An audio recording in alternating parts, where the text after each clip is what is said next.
Hi everyone. So welcome to Art History 101. This is only the second one I'm doing this, and I kind of lagged in timing. I threw up the poll in my story like 3 weeks ago and then never made the video. So I feel kind of bad, but I hope everybody's still excited to learn about Ana Mendieta. That was the woman who kind of overwhelmingly got support in that poll. For anyone new to this, I am using a book called The 20th Century Art Book. I've gone ahead and identified all the women in it, and I'm choosing 2 at random at any given day to put up on my polls in my story, and then whoever wins it out, I will go ahead and do a little mini lesson on.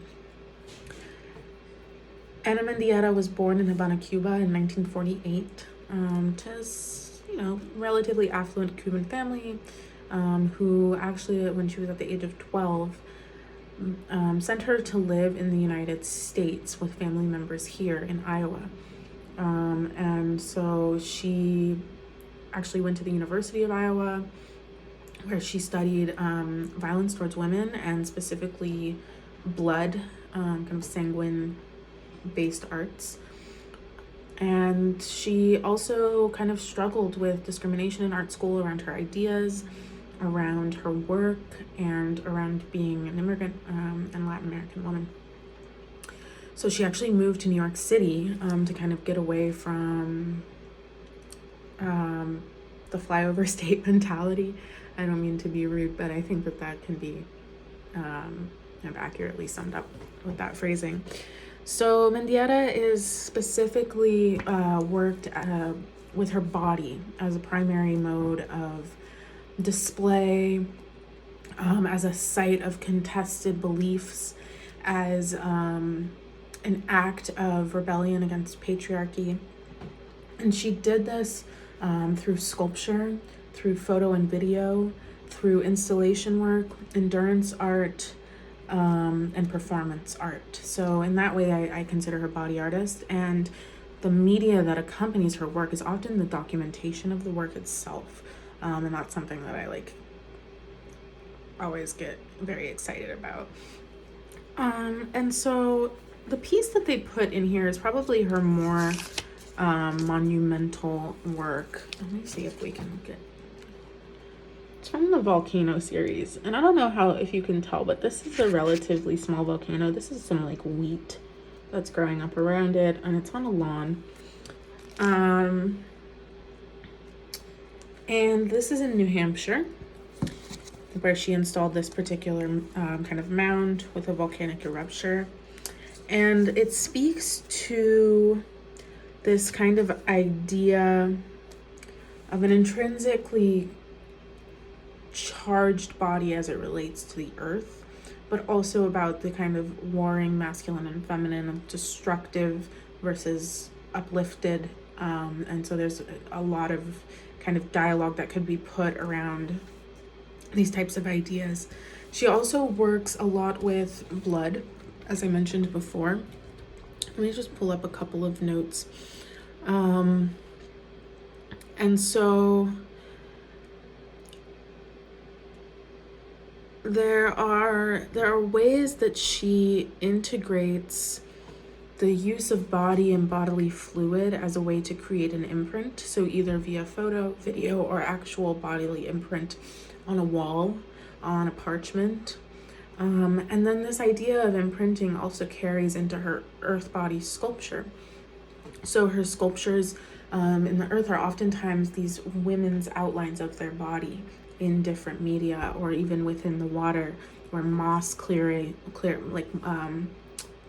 water moss, algae is cleared out in the shape of the woman's body. So these are very, I would say, charged pieces. And looking here at my notes, she has about 15 video exhibitions that she produced, where she kind of mitigates Western ideology with Native American and Latin American land in some ways, and kind of the contradictions therein.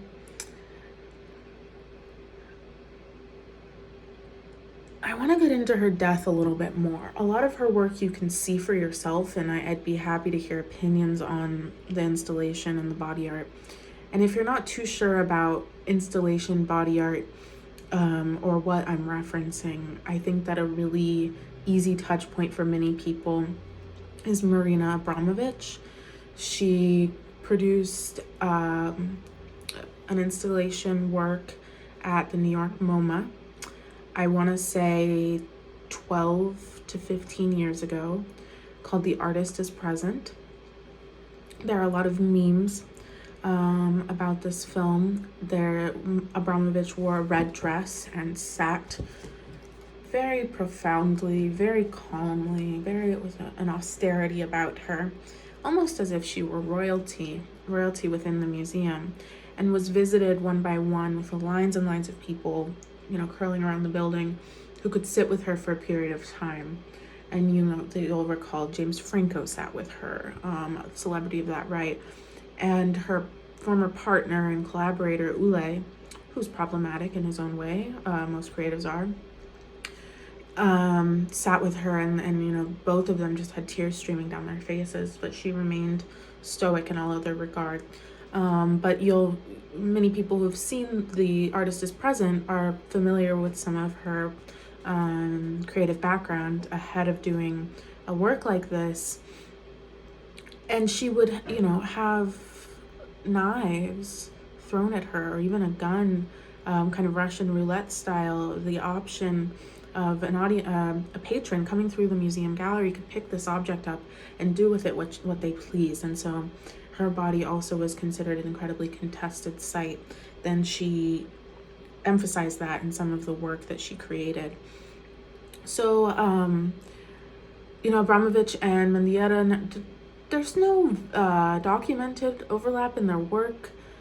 And I think Mendieta's a little bit before Abramovic's time, or at least when they were both coming up, they were coming up in completely different environments. And Mendieta certainly passed before Abramovic gained the kind of notoriety and fame that she has today that would create the kind of causal dynamic between the two. So I think that these are both kind of originating independent of one another, and we're starting to see the body become a medium, especially for women.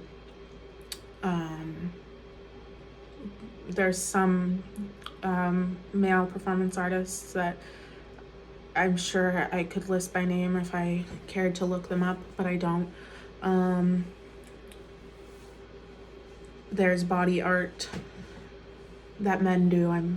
We're very aware of this, but particularly in women's arts and women's practices, the idea of the body as not only a piece of art, but as almost a canvas or a site is very important. Yeah.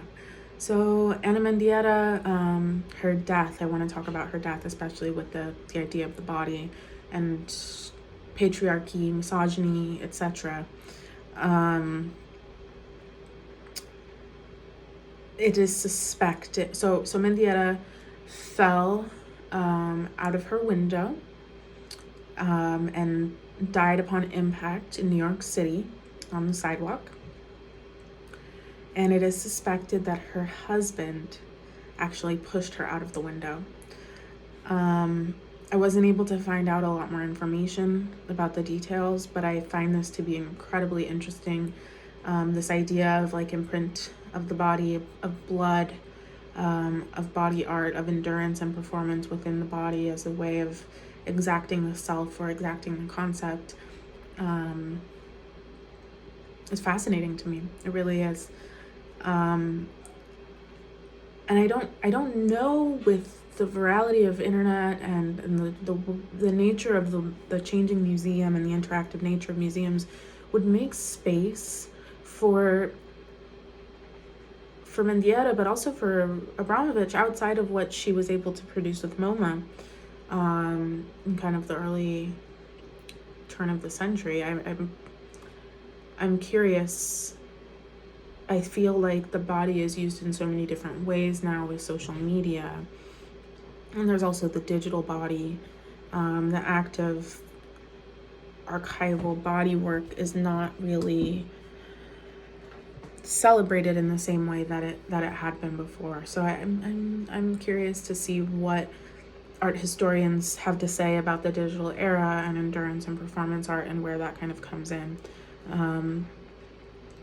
I have research that I did through school that talks about Kim Kardashian being an endurance, performance, and body artist, and that her body is a site that is contested by capitalism, and the intersections of capitalism in her personal life and her body and her autonomy and her representation, her self-representation, documentation of the body and of the self through thick and thin. So there's a lot of ways where women can be perceived as endurance artists, and the endurance that creative women are asked to prop up within themselves continues to be something that I definitely work to support women in confronting, but also to emphasize in other circles that women identifying creatives don't have to do extra work for their work to be considered valid. They don't have to, they can just be creative. Not to say that Mendieta had to do extra work, but the discrimination that she faced, surely her kind of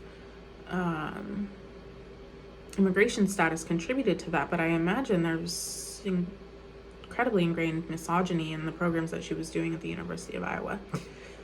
And I imagine that, you know, despite her demise at the potential hands of her husband, allegedly, New York City probably provided a reprieve, and also the kind of installation work and fellowship work that she did, residencies that she engaged with at different institutions.